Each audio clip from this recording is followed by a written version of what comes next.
Hi, and welcome to Read to Me, Mrs. Avignon. Today I'm going to be reading from the Trumpet of the Swan, Chapter 12, A Rescue. Lewis liked to sleep on the lake. At night, after blowing taps, he would waddle down to the sandy beach by the dock. There he removed his slate, his chalk pencil, and his trumpet and hid them under a bush. Then he shoved off into the water. As soon as he was afloat, he would tuck his head under a wing. For a while, he would doze and think about home and his parents.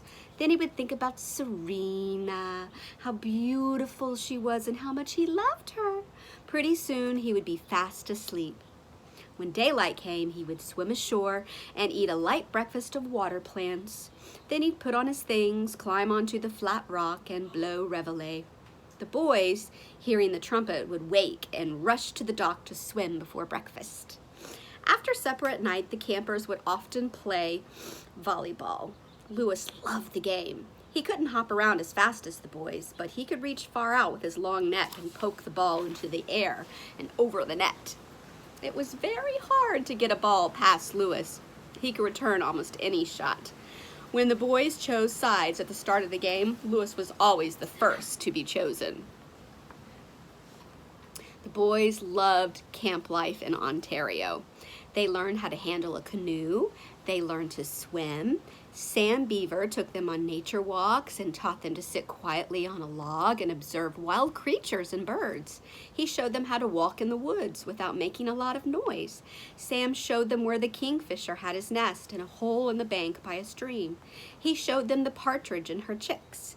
When the boys heard a soft coo, coo, coo, coo, Sam told them they were listening to the saw-wheat owl, smallest of the owls, no bigger than a man's hand. Sometimes in the middle of the night, the whole camp would wake to the scream of a wild cat. Nobody ever saw a wild cat during the entire summer, but his scream was heard at night. One morning, when Sam was playing tennis with Applegate Skinner, Sam heard a clanking noise. He looked behind him, and there, coming out of the woods, was a skunk. The skunk's head was stuck in a tin can. He couldn't see where he was going. He kept bumping into trees and rocks, and the can went clank, clank, clank. "The skunk is in trouble," said Sam, laying down his racket. "He's been to the dump looking for food. He poked his head into that empty can, and now he can't get it out." The word spread quickly through camp that a skunk had arrived. The boys came running to see the fun. Mr. Brickle warned them not to get too close. The skunk might squirt them with perfume. So the boys danced around, keeping their distance and holding their noses. The big question was how to get the can off the skunk's head without getting squirted. "He's going to need help," said Sam. "The skunk will starve to death if we don't get that can off." All the boys had suggestions. One boy said they should make a bow and arrow, tie a string to the arrow, and shoot the arrow at the can. Then, when they hit the can, they could pull the string and the can would come off the skunk's head. Nobody thought much of that suggestion. It sounded like too much work. Another boy suggested that the two boys climb a tree and one boy could hang by his feet from the other boy's hands. And when the skunk walked under the tree, the boy who was hanging by his feet could reach down and pull the can off. And if the skunk squirted, the perfume wouldn't hit the boy because he would be hanging in the air. Nobody thought much of that suggestion. Mr. Brickle didn't like it at all. He said it was extremely impractical, and furthermore, he wouldn't permit it. Another boy suggested that they get a block of wood, smear it with glue, and when the skunk knocked against it, the can would stick to the block of wood. Nobody thought much of that suggestion. Mr. Brickle said he didn't have the glue anyway. While everybody was making suggestions, Sam Beaver walked quietly to his tent. He returned in a few minutes with a long pole and a piece of fish line. Sam tied one end of the fish line to the pole. Then he tied a slip knot in the other end of the line and formed a noose. Then he climbed to the roof of the porch and asked the other boys not to get too close to the skunk. The skunk all this time was blundering around, blindly bumping into things. It was a pitiful sight. Sam, holding his pole, waited patiently on the roof. He looked like a fisherman waiting for a bite. When the skunk wandered close to the building, Sam reached over, dangled the noose in front of the skunk, slipped the noose around the can, and gave it a jerk. The noose tightened, and the can came off. As it did so, the skunk turned around and squirted right at Mr. Brickle, who jumped back, stumbled, and fell. All the boys danced around, holding their noses. The skunk ran off into the woods. Mr. Brickle got himself up and dusted himself off. The air smelled strong of skunk. Mr. Brickle smelled too. "Congratulations, Sam," said Mr. Brickle. "You have aided a wild creature and have given Camp Kokooskus a delicious dash of wild perfume. I'm sure we'll all remember this malodorous event for a long time to come. I don't see how we can very well forget it." "Quah!" cried Lewis, lifting his trumpet. The lake echoed with the sound. The air was heavy with the rich, musty smell of skunk. The boys danced and danced, holding their noses. Some of them held their stomachs and pretended to throw up. Then Mr. Brickle announced it was time for the morning swim. "A swim will clear the air," he said as he walked away toward his cottage to change his clothes. After lunch each day, the campers went to their tents for a rest period. Some of them read books, some wrote letters home, telling their parents how bad the food was. Some just lay on their cots and talked.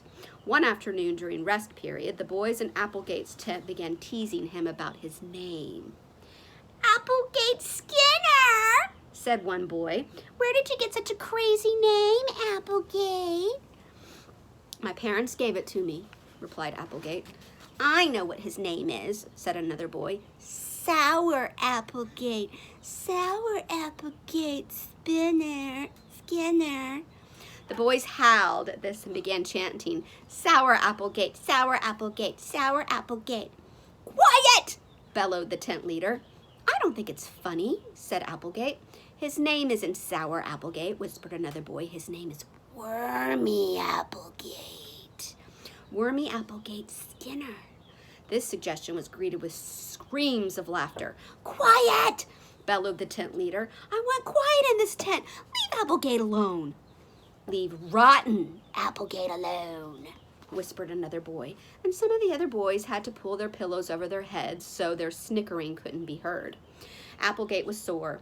When the rest period was over, he wandered down to the dock. He didn't like being made fun of, and he wanted to do something to get even.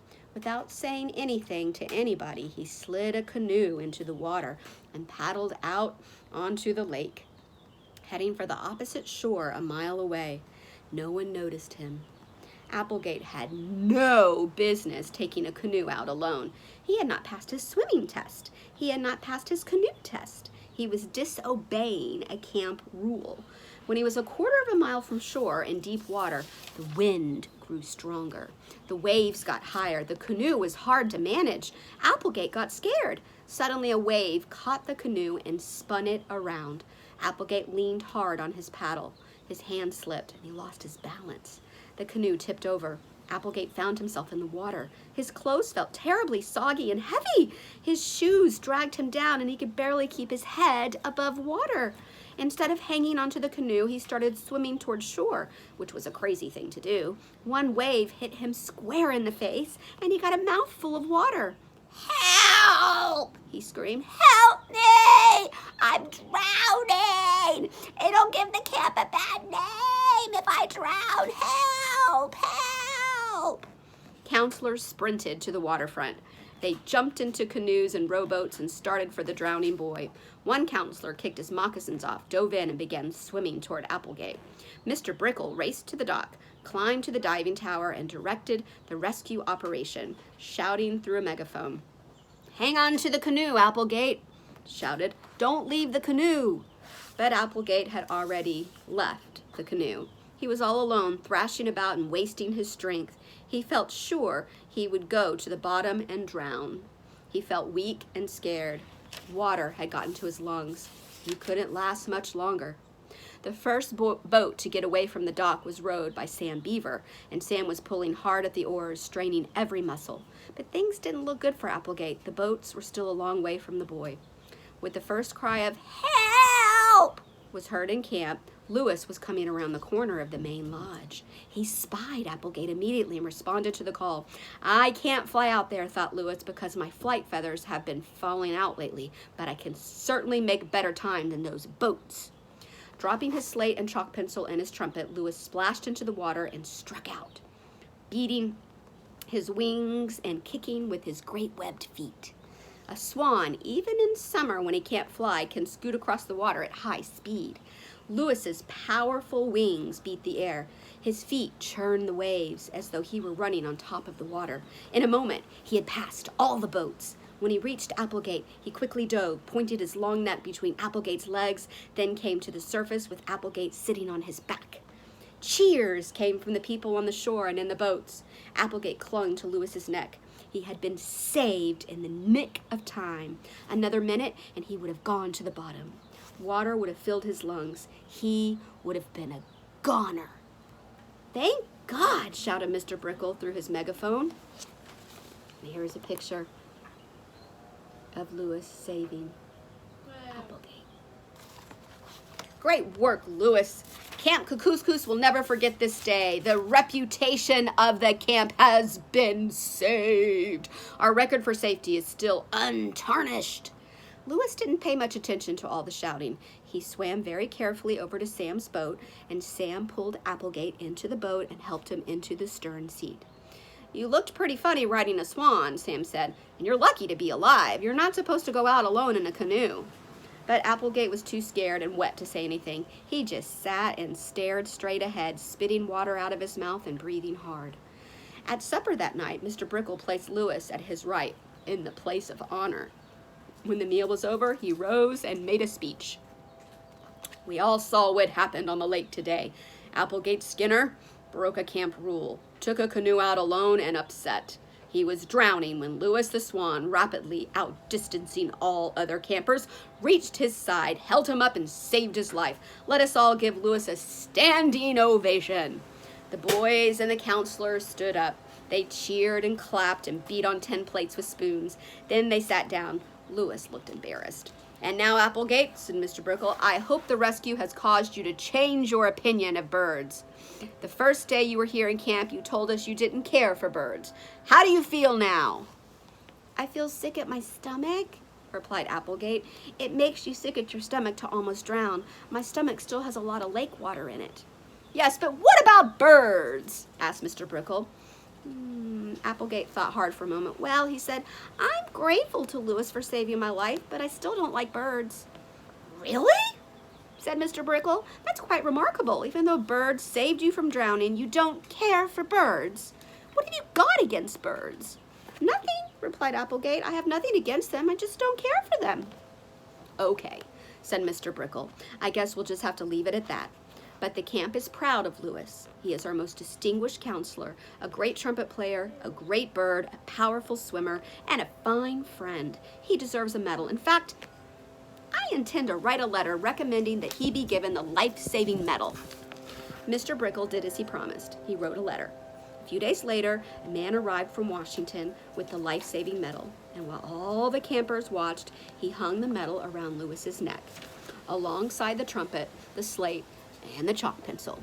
It was a beautiful medal. Engraved on it were the words, "To Lewis the Swan, who, with outstanding courage and complete disregard for his own safety, saved the life of Applegate Skinner." Lewis took off his slate and wrote, "Thank you for this medal. It is a great honor." But he thought to himself, I'm beginning to get overloaded with stuff around my neck.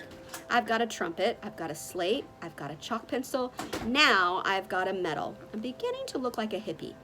I hope I'll still be able to fly when my flight feathers grow in again. That night, when darkness came, Lewis blew the most beautiful taps he had ever blown. The man who had brought the medal was listening and watching. He could hardly believe his ears and his eyes. When he returned to the city, he told people what he had seen and heard. Lewis's fame was growing.